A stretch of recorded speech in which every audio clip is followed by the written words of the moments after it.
America ने Iran के परमाणु केंद्रों पर हमला किया तो इससे नाराज ईरान ने भी इजराइल पर जबरदस्त वार किया। अपनी घातक मिसाइलों से ईरान ने इजराइल में बर्बादी का बारूद बरसा दिया। तेल अवीव और हाइफा जैसे शहरों में हाहाकार मच गया। हमले के वक्त जी न्यूज की टीम इजराइल के तेल अवीव में मौजूद है।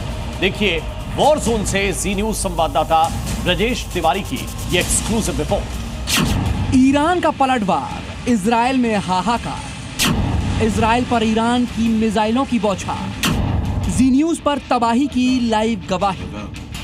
धमाका इतना जोरदार था कि पूरी तरीके से यहाँ पर सब कुछ चकनाचूर हो गया है। वहीं दूसरी तरफ जो बिल्डिंग, जिस बिल्डिंग की हम बात कर रहे थे, रिहायशी इलाका, रेसिडेंशियल इलाका, और रेसिडेंशियल इलाके को टारगेट किया गया।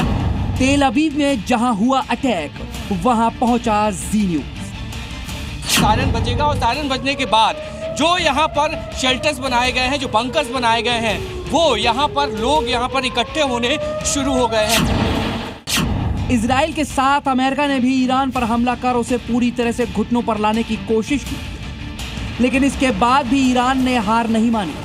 ईरान ने इन हमलों के बीच एक बार फिर जोरदार पलटवार किया। ईरान ने इस जवाबी हमले में इजराइल पर ताबड़तोड़ बम बरसाए, पूरी ताकत से हमला किया, जैसे इजराइल के तेल अवीव, हाइफा समेत कई शहरों में हाहाकार मच गया। तेल अवीव में जहां ईरानी मिसाइलों ने हमले से तबाही मचा दी, वहीं जी न्यूज की टीम भी पहुंची, जहां रिहायशी इमारतों के साथ शॉपिंग मॉल और कई दुकानें बर्बाद हो गई थी।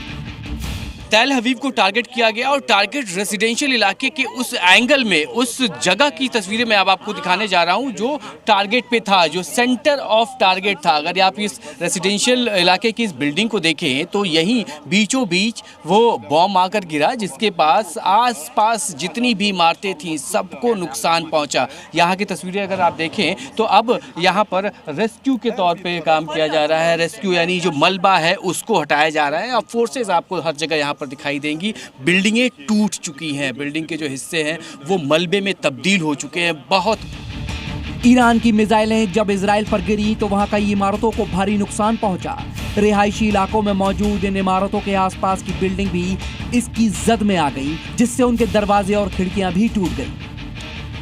सब कुछ चकनाचूर हो गया है। वहीं दूसरी तरफ जो बिल्डिंग, जिस बिल्डिंग की हम बात कर रहे थे, रिहायशी इलाका, रेसिडेंशियल इलाका, और रेसिडेंशियल इलाके को टारगेट किया गया। टारगेट के बाद अगर आप देखें तो ये सामने पूरी तरह से जो फ्रंट पोर्शन आप देख रहे हैं वो टूटा हुआ है। दूसरी तरफ जो दूसरी बिल्डिंग्स हैं उनके कांच टूट चुके हैं, चकनाचूर हो चुका है सब कुछ यहाँ पर। और ये तस्वीरें लगातार जो जिनकी हम बात कर रहे थे, आज सुबह जो हमने मिसाइल्स देखी थी, जो रॉकेट्स देखे थे, जो इस इलाके में अमान अबीब के इलाके में देखे गए थे, वो यहाँ आकर गिरे और गिरने के बाद नुकसान पहुंचाया गया।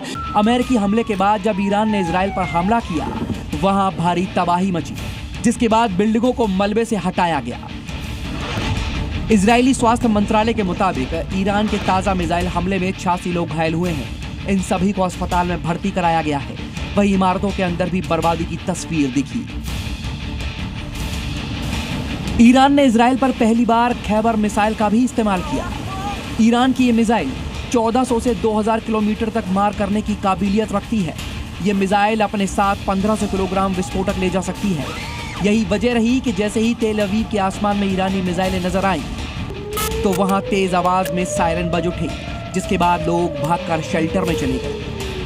सायरन बजने के बाद जो यहाँ पर शेल्टर्स बनाए गए हैं, जो बंकर्स बनाए गए हैं, वो यहाँ पर लोग यहाँ पर इकट्ठे होने शुरू हो गए हैं। यहाँ पर चूंकि जो एसओपीज है वो देखेंगे आप, तो एसओपीज के बाद जैसे जैसे यहाँ पर सायरन बज रहा है, लोग भागकर यहाँ से निकल रहे हैं। और ये जो शेल्टर यहाँ पर बंकर है, वो अगर आप देखें तो इसी के अंदर यहाँ पर बंकर, और बंकर में लोगों को रखने के लिए, लोगों को सेफ पैसेज देने के लिए यहाँ पे इंतजाम किए गए हैं। मैं भी अंदर चलूँगा। लॉबी अगर आप ये देखें तो ये लॉबी है, और लॉबी से जो लोग यहाँ रह रहे हैं वो नीचे बेसमेंट की तरफ अंदर जा रहे हैं ताकि बचाव किया जा सके। ईरान के जोरदार हमले के बाद जब इजराइल के लोगों से जी न्यूज ने बात की तो कुछ लोग इससे बेखौफ दिखे, तो कुछ लोगों में धमाके का डर दिखाई दिया। बहुत ही डरावना मंजर, बहुत ही डरावना मंजर था उस वक्त सुबह 6 बजे के आसपास जब धमाका हुआ। लोग घरों के अंदर थे, इन फ्लैट्स के अंदर थे, और जैसे ही धमाका हुआ लोग बाहर निकले, क्योंकि सायरन भी लगातार बज रहे थे और सायरन बजने के बाद लोग घरों से बाहर निकले। You see, I'm happy. I'm drinking water, I have coffee, I have breakfast. Why panic? For what? Is there any panic situation in Israeli No, we're okay. Is there any panic situation? Something about different about the Israeli is that we always like have fun in this. Having fun in this? Yeah. No. Everything is normal now? No, but now it's no. not normal. No. Now, But now, no. yeah. Now today we're a is bit the first used to time ever that I'm actually nervous. Like feel. America की जंग में entry के बाद Iran के इस जवाबी हमले से साफ है कि युद्ध और भीषण होने वाला है, जिसकी और भी भयानक तस्वीरें सामने आई, क्योंकि ईरान ने भी चेतावनी दे दी है कि जो हुआ वो आपराधिक और बेहद खतरनाक था, जिसका असर हमेशा के लिए रहेगा। जी मीडिया के लिए तेल अवीव से ब्रजेश तिवारी की रिपोर्ट। तो इजराइल पर लगातार ईरान अटैक कर रहा है और पहली बार ईरान ने खैबर मिसाइल से अटैक किया है। खैबर मिसाइल का इस्तेमाल किया गया है और इस बात की जानकारी खुद ईरान की सरकारी मीडिया ने ही दी है। खैबर मिसाइल की ताकत की अगर बात की जाए तो खैबर मिसाइल आज के समय की सबसे एडवांस मिसाइल है। यह मीडियम रेंज की एडवांस बैलिस्टिक मिसाइल है। इस मिसाइल की मारक क्षमता 2000 किलोमीटर की है। यह मिसाइल अपने साथ 1500 किलोग्राम विस्फोटक ले जा सकती है। यह मिसाइल कई अलग अलग दिशाओं में विस्फोटक गिरा भी सकती है। फायर होने के बाद यह हाइपरसोनिक मिसाइल अपनी दिशा भी तब्दील कर सकती है, दिशा भी चेंज कर सकती है, जिसकी वजह से एयर डिफेंस सिस्टम के लिए इसको इंटरसेप्ट करना बहुत ही मुश्किल हो जाता है। खैबर का दूसरा नाम खुर्रम शहर भी है, जो एक ईरानी शहर के नाम पर रखा गया है। तो जिस खैबर मिसाइल से ईरान ने इजराइल पर आज अटैक किया, उसकी डिटेल आपको हमने बताई है।